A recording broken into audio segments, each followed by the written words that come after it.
Bonjour à tous, on commence cette revue de presse en France où l'on n'évoquera évidemment pas le désastre tricolore à Roland-Garros, ni d'équipe de France, mais plutôt l'actualité du champion de France en titre, le LOSC. Le club nordiste est toujours à la recherche d'un entraîneur pour la saison prochaine, après l'annonce du départ de Christophe Galtier.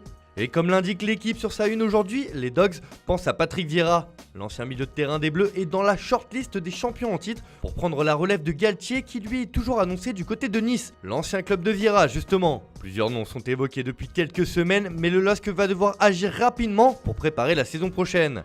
On file en Angleterre où les nouvelles de Trent Alexander-Arnold après sa sortie sur blessure avec les Three Lions ne sont pas vraiment rassurantes.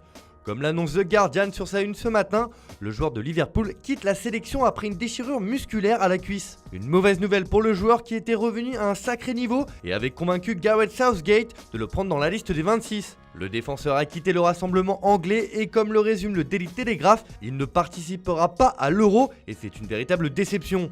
Une défection qui n'arrange pas les affaires de Gareth Southgate, le sélectionneur anglais, comme l'indique le Daily Mail sur sa couverture qui évoque une double difficulté, car l'Angleterre doit déjà se passer de Jordan Henderson pour le premier match contre la Croatie.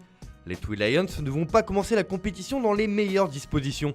L'autre actualité outre-Manche, c'est évidemment la suite du feuilleton Antonio Conte à Tottenham. Après son départ de l'Inter, le coach italien se rapproche un peu plus des Spurs. Mais son arrivée dépend de plusieurs choses, rapporte le Daily Mirror aujourd'hui. En effet, Conte pose ses conditions, la première étant de conserver Harry Kane qui est annoncé sur le départ depuis plusieurs semaines, mais aussi d'avoir des garanties de la part de Daniel Levy, le président, qu'il faudra investir sur le mercato pour que le club londonien soit compétitif sur la scène nationale et européenne. Conte a déjà donné son aval pour rejoindre le club et les discussions se porteraient désormais sur les détails contractuels et la composition du futur staff. Mais comme l'indique aussi le Daily Star, son arrivée sur le banc est déterminée par le budget qu'il disposera.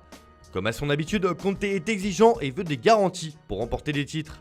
On prend la direction de l'Espagne où c'est un choc qui attend la Roja ce soir. En effet, la sélection espagnole affronte le Portugal en match de préparation à l'Euro 2020. Deux vieux ennemis qui se retrouvent et c'est surtout l'occasion pour Cristiano Ronaldo d'observer et de s'intéresser de plus près à l'Espagne avant le début de la compétition, annonce AS. L'équipe nationale passe un test de qualité contre le Portugal, l'actuel champion d'Europe. Il y aura aussi 15 000 spectateurs au Wanda Metropolitano, rapporte le journal madrilène.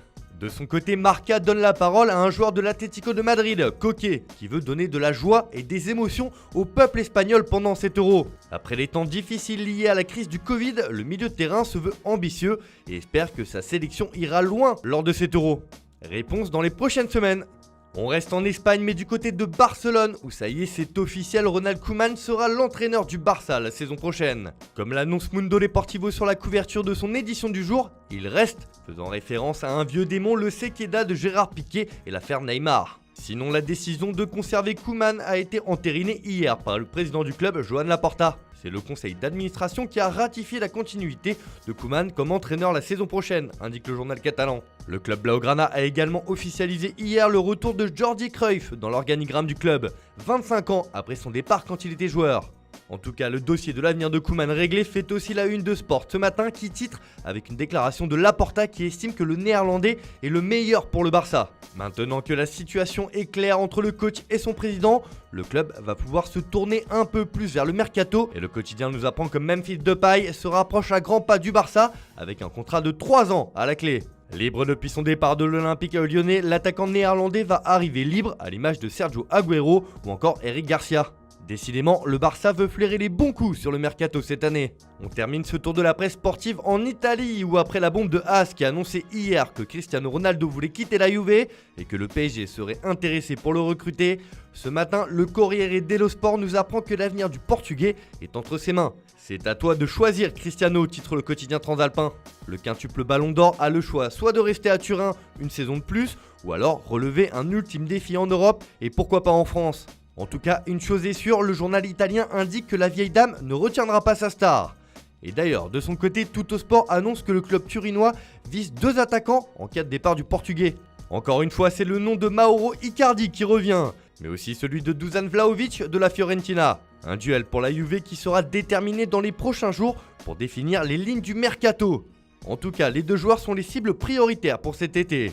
La Gazzetta dello Sport évoque aussi le mercato turinois et selon le journal Papyrus, Max Allegri souhaite le retour de Miralem Pjanic et veut construire son attaque autour du duo Morata-Dybala. Là aussi, l'avenir de CR7 à Turin pourrait s'assombrir. Enfin, le journal donne la parole à Zlatan Ibrahimovic et sur les ambitions du Suédois avec l'AC Milan.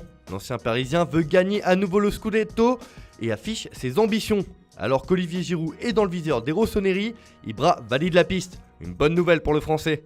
Voilà, c'est tout pour aujourd'hui. Bonne journée à tous. On se retrouve dès ce soir pour un nouveau journal du Mercato.